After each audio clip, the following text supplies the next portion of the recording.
স্বয়ম্ভুর ফাঁদে পা দিয়ে ধরা পড়ে গেল আসল খুনি। হ্যাঁ বন্ধুরা, মুখার্জি বাড়িতে চলছে এই মুহূর্তে ক্ষমতার দখল যুদ্ধ, যেটা নিয়ে জগদ্ধাত্রী এক প্রকার আপসেট হয়ে পড়েছে। সে কিভাবে মুখার্জি পরিবারকে ভাঙনের হাত থেকে বাঁচাবে সেটাই বুঝতে পারছে না। অন্যদিকে স্বয়ম্ভু 4 খুনের তদন্ত করতে গিয়ে রীতিমতো হিমশিম খাচ্ছে। আসল অপরাধী এখনও পর্দার আড়ালে রয়েছে।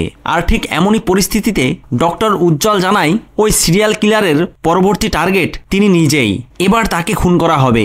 আর এই কথাটা শুনে স্বয়ম্ভু এক মুহূর্ত দেরি না করে জগদ্ধাত্রীকে সবটা জানায়।